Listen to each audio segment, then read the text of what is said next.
Graça e paz, irmãos. Mais uma vez nos reunimos virtualmente para estudarmos a palavra do Senhor, especialmente hoje, no livro de Mateus, o Evangelho de Mateus, que nós já estamos estudando há quase mais de 3 meses, quase 4 meses. O texto de Mateus que nós vamos estudar hoje está em Mateus 6, os versículos 16 a 24. Nós vamos passar a ler neste momento. Mateus 6, de 16 a 24. Quando jejuardes, não vos mostreis contristados como os hipócritas, porque desfiguram o rosto com o fim de parecer aos homens que jejuam. Em verdade vos digo que eles já receberam a recompensa. Tu, porém, quando jejuares, unge a cabeça e lava o rosto com o fim de não parecer aos homens que jejuas, e sim ao teu pai em secreto. E teu pai, que vê em secreto, te recompensará. Não acumuleis para vós outros tesouros sobre a terra, onde a traça e a ferrugem corroem, e onde os ladrões escavam e roubam. Mas ajuntai para vós tesouros nos céus, onde a traça nem a ferrugem corrói, e onde ladrões não escavam nem roubam. Porque onde estiver o teu tesouro, aí estará também o teu coração. São os olhos da lâmpada do corpo. Se os teus olhos forem bons, todo o teu corpo será luminoso. Se, porém, os teus olhos forem maus, todo o teu corpo estará em trevas. Portanto, caso a luz que em ti há sejam trevas, que grandes trevas serão. Ninguém pode servir a dois senhores, porque ou há de aborrecer-se de um e amar ao outro, ou se devotará a um e desprezará ao outro. Não podeis servir a Deus e às riquezas. Amém. Vamos orar. Senhor, nós queremos te agradecer pela tua palavra, que é viva, verdadeira. Nós te louvamos por esta palavra que nós lemos agora, que fala ao nosso coração. Nós queremos aprender de ti nesta oportunidade, desejando que o Senhor domine a nossa mente, o nosso coração e fale as nossas necessidades, de um modo que nós possamos verdadeiramente aprender e praticar a tua palavra. Fala ao nosso coração também sobre nós mesmos, sobre aquilo que precisa ser mudado na nossa vida e dá a todos nós a graça de sermos fiéis em tudo aquilo que for revelado. Nós oramos, agradecemos e pedimos estas bênçãos em nome de Jesus. Amém. Então, irmãos, nós estamos estudando o Evangelho de Mateus.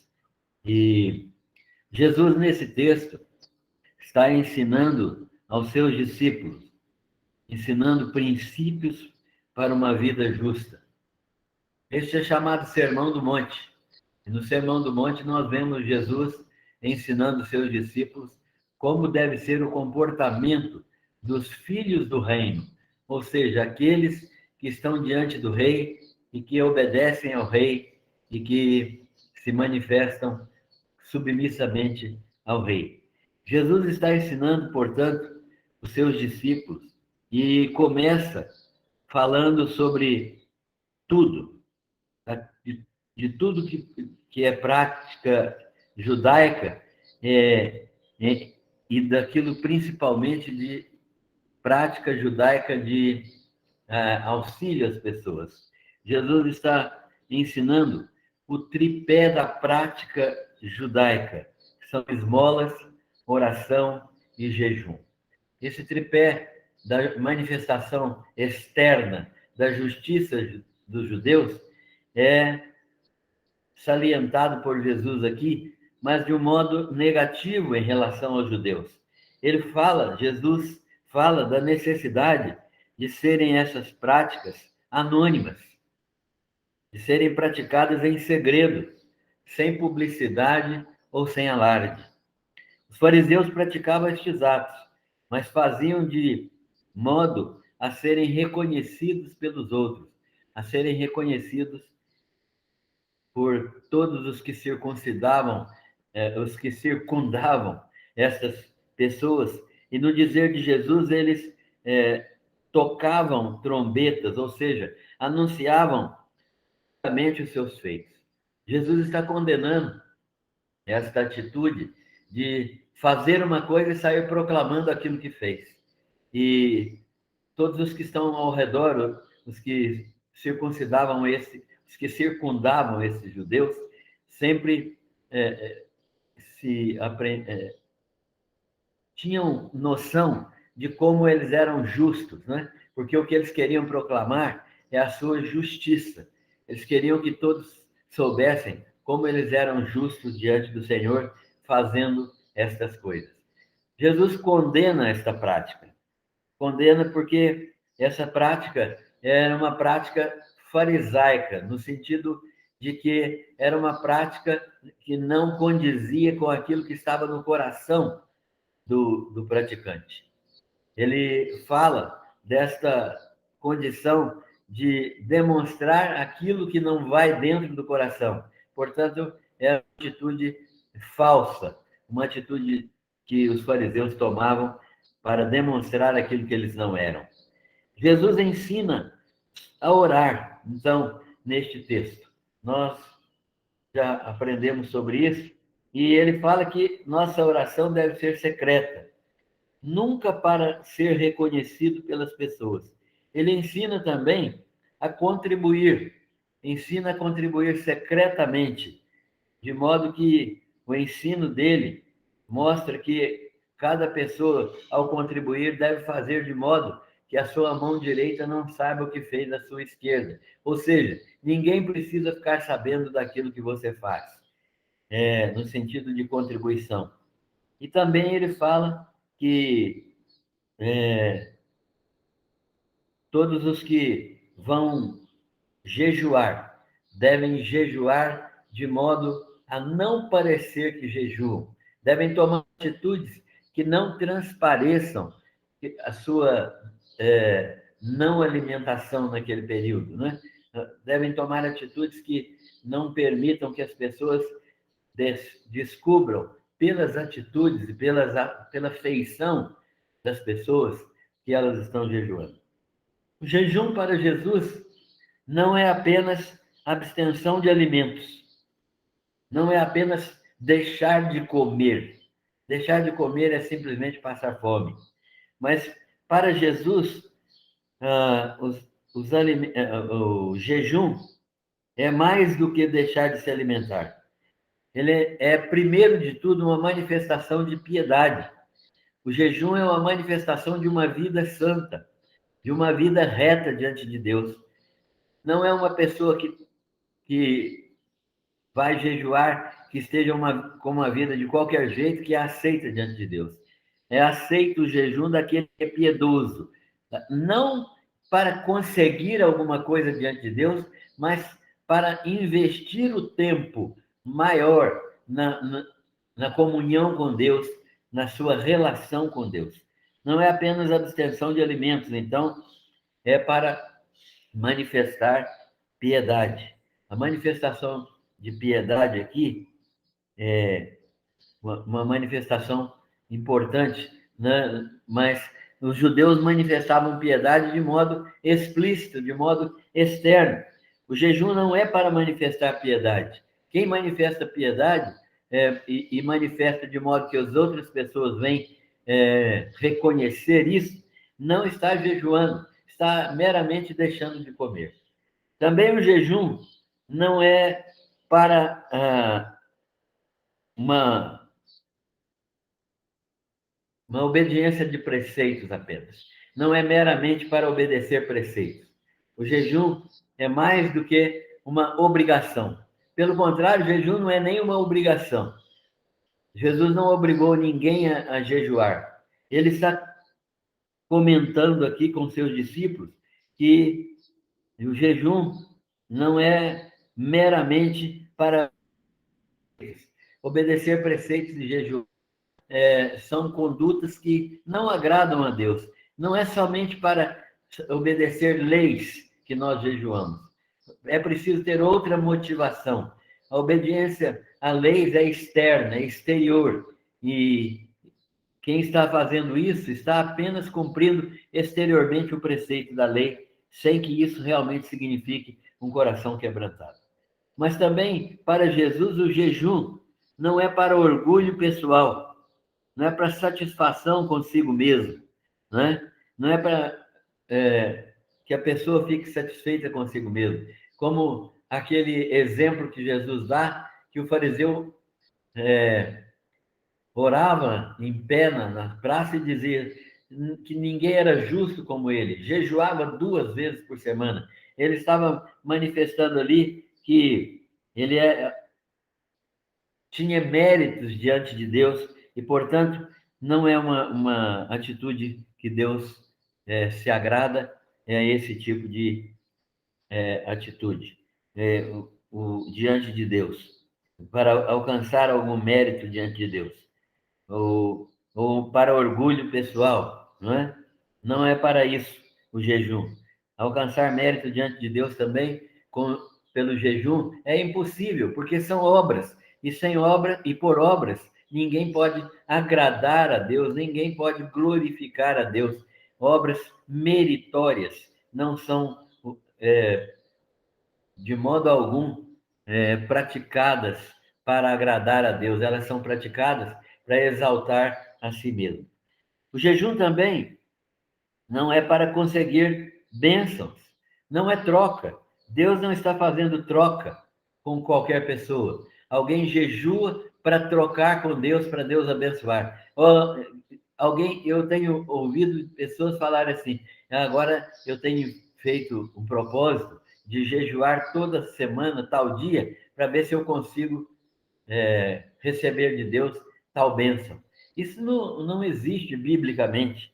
Isso é uma atitude que para alcançar mérito diante de Deus, para conseguir alguma troca de bênçãos com Deus. O jejum, portanto, não serve para isso. Não é para obter poder espiritual. Poder espiritual não vem pelo jejum. Né? Por esse jejum praticado desta maneira, poder pode ser alcançado. O poder espiritual é dado a nós por Deus pela habitação do Espírito Santo, que habita em nós desde a nossa conversão. E quanto mais nós nos estamos quebrantados diante de Deus, reconhecidos de pecado e vivendo uma vida santa, mais cheios do Espírito Santo nós estamos para a glória de Deus. O Espírito Santo vem para que nós vivamos para a glória de Deus e para que nós proclamemos ao Senhor Jesus. Não é para obter poder numa forma orgulhosa de dizer que é poderoso porque está jejuando. O jejum também não é para competição. Muitas pessoas jejuam para ser melhor do que os outros. E os fariseus faziam isso. Jejum para competição. Isso também é abominável. Jesus não aceita esse tipo de jejum e não ensinou esse tipo de jejum. Como é que Jesus ensina o jejum, então? Jesus ensina que a prática do jejum não deve afetar a normalidade da minha vida. Eu devo observar que o jejum não deve mudar a prática normal do meu viver. Não deve continuar, tudo deve continuar como antes.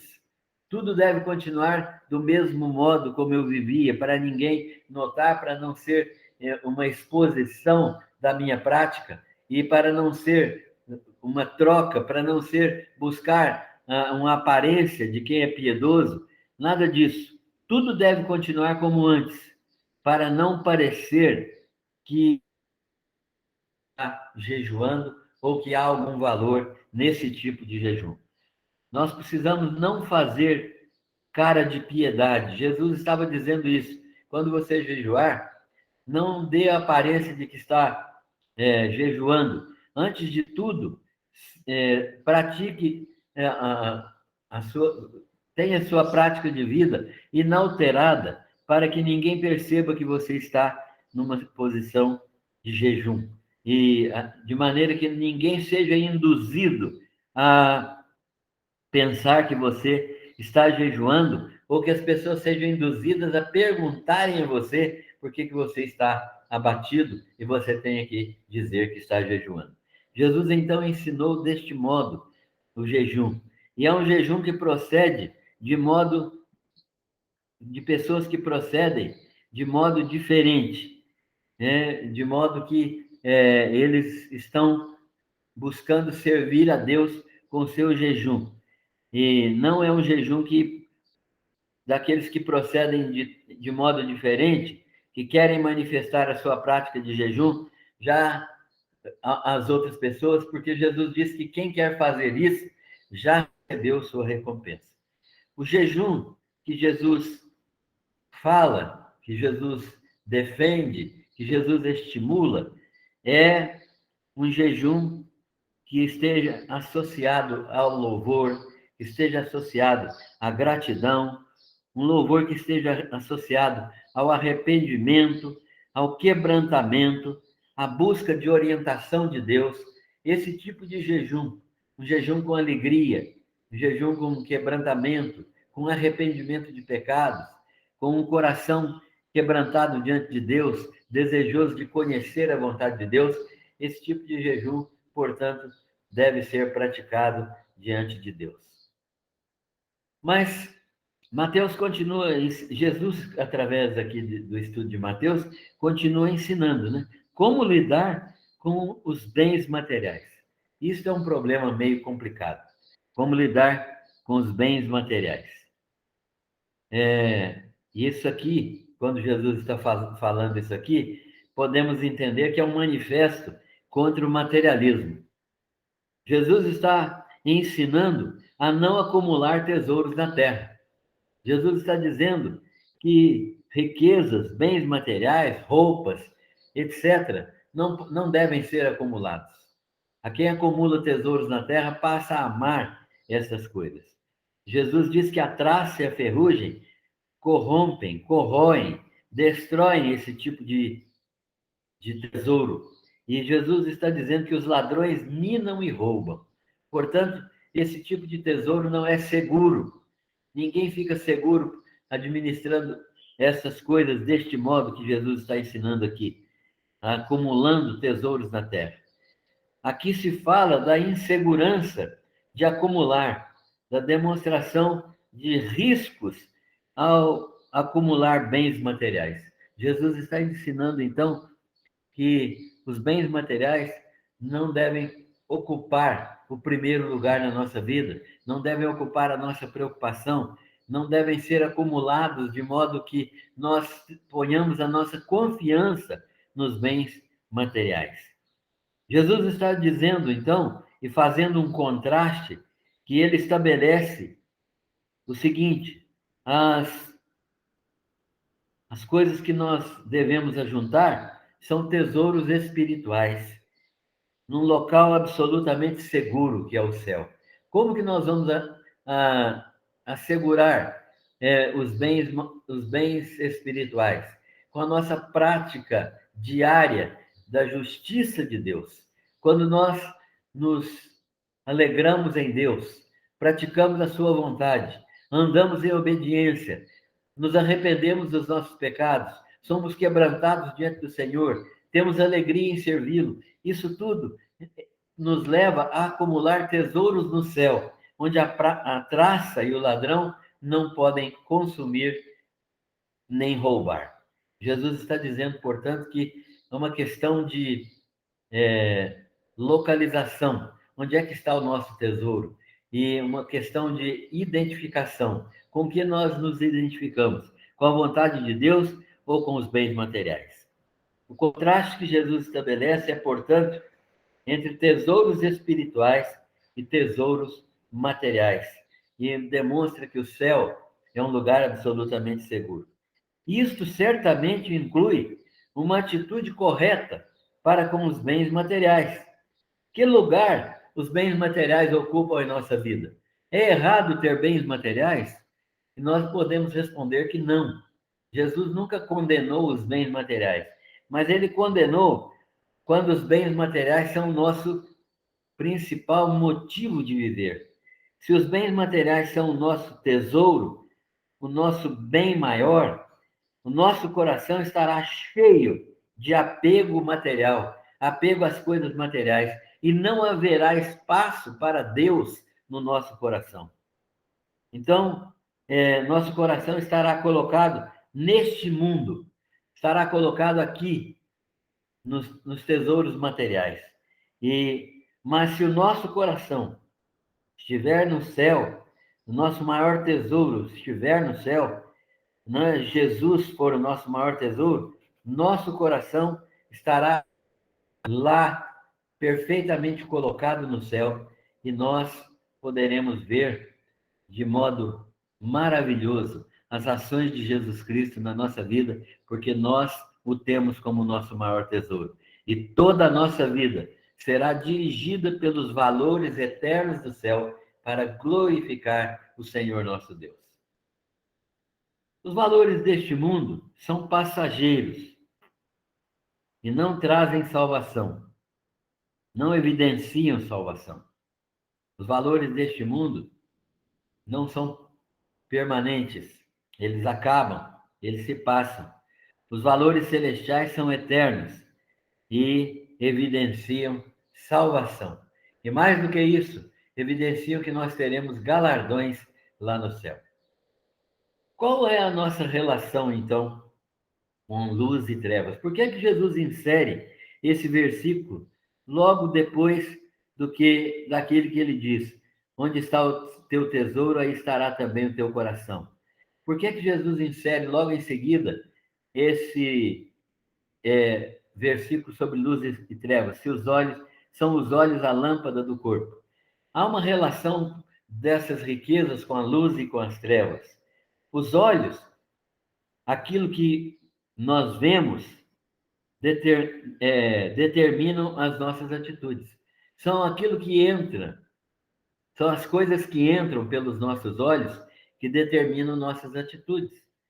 Se os nossos olhos forem bons, isto é, se nós desviarmos os nossos olhos do mal, se a nossa maneira de ver, de lidar com este mundo material for boa, isto é, se não houver ganância, se não houver ambição, se não houver avareza, se Deus for a nossa prioridade, se não houver amor aos bens materiais, se os bens materiais forem usados para a glória de Deus e para abençoar a igreja do Senhor, se isso estiver no nosso coração, então deste modo o nosso olho será bom e todo o nosso corpo terá luz. Mas se ao contrário, se essas coisas dominarem, se estas coisas, riquezas ou bens materiais, dominarem o nosso coração, nós estaremos em trevas. E a maneira errada de lidar com este mundo reflete aquilo que os nossos olhos são, e, neste caso, os nossos olhos são maus. Se os seus olhos forem maus, então não há luz em sua vida. Restam apenas trevas, que produzirão mais e mais trevas. Isso tudo está relacionado com o nosso modo de olhar os bens materiais. Por quê? Porque os bens materiais, o dinheiro, não é neutro. Jesus disse que nós devemos estar atentos, porque não podemos servir a dois senhores. Ou amamos a Deus, ou amamos as riquezas. Por isso, Jesus faz essa relação dos olhos maus e dos olhos bons. Se os nossos olhos forem bons, nosso modo de olhar o mundo vai ser um modo de olhar que faz com que a minha maneira de ver, de lidar com este mundo, produza glorificação do nome de Deus. E se os meus olhos forem maus, o meu modo de olhar o mundo será para exaltar a mim mesmo e para usar na minha sensualidade, para a satisfação da minha carne com os bens materiais. Por isso, Jesus fala dos dois senhores. A questão toda dos bens materiais, para Jesus, é fundamental. A riqueza, os bens materiais, elas são um Deus. o Deus Mamon. E a riqueza não é neutra, como nós já falamos. Ela prende o nosso coração. Ela nos leva a adorar os bens materiais. Ela é um Deus que reclama adoração. Portanto, nós precisamos entender qual a relação correta com os bens materiais. Não é possível servir a dois senhores. Não é possível ser crente em Jesus Cristo e, ao mesmo tempo, amar os bens materiais. Deus e as riquezas constituem uma aproximação completamente incompatível. É incomunicável. Deus e as riquezas constituem uma aproximação que não é possível, não é permissível à vida do crente, a menos que as riquezas estejam completamente submissas à vontade de Deus. Ou Deus é Senhor de nossa vida, ou os bens materiais se tornam senhores da nossa vida. A relação correta com Deus é buscar o seu reino como prioridade absoluta. Todas as outras coisas, segundo Jesus, que são necessárias para nós, serão acrescentadas. A promessa de Deus é suprir todas as nossas necessidades diárias e nós não precisamos preocupar com isso, porque Deus vai suprir as nossas necessidades, tendo nós riquezas ou não tendo nós riquezas. Algumas pessoas recebem de Deus o dom de administrar riquezas, mas isso deve ser feito com cuidado, para que o amor às riquezas não corrompa a nossa relação com Deus. Concluindo e aplicando, a religião verdadeira é uma relação viva, uma relação pessoal e íntima com um Deus vivo, revelado num ser vivo que é o Senhor Jesus Cristo. Portanto, não depende de práticas externas, mas se manifesta num caráter transformado. Uma relação viva com um Deus vivo, por intermédio de um Senhor Jesus Cristo também vivo. Não depende de práticas externas, mas se manifesta numa relação correta com Deus e num caráter transformado. A religião verdadeira pressupõe uma relação exclusiva e prioritária com Deus, mediada por Jesus Cristo, no qual estão centradas todas as nossas afeições, ou devem estar centradas todas as nossas afeições. Precisamos amar Jesus Cristo acima de todas as coisas. Nossos olhos nos conduzem a olhar para o mundo com ambição, um olhar que é mau, ou olhar com pureza. Os nossos olhos devem ser bons, não é? Quando nós olhamos com pureza, significando com isso que nossa relação com os bens materiais é determinada pelo nosso olhar. A noção que nós temos, né, daquilo que é bom vem do nosso olhar puro, nosso olhar segundo a vontade de Deus. Olhar para os bens materiais com ambição nos leva ao pecado. Olhar para os bens materiais com um olhar puro, ou com uma verdadeira posição de coração, mostrando que o nosso coração está cheio de Jesus Cristo, nos leva então a colocar o Senhor em primeiro lugar. Quando nós não fazemos isso, quando nós colocamos qualquer outro Senhor em primeiro lugar na nossa vida, nós excluímos o Senhor Jesus de nossa vida e, portanto, nós nos tornamos pessoas não abençoadas, porque Jesus não está no centro da nossa vida. E pode acontecer até que não sejamos novas criaturas. Que Deus nos abençoe para compreendermos esta palavra. Leia o texto bíblico que se acha nos capítulos 5, 6 e 7 de Mateus. Você vai ver o Sermão do Monte e vai ver muito mais do que isso que nós temos exposto aqui. Que Deus abençoe a todos e que a mão do Senhor nos conduza poderosamente nestes dias, neste fim de semana.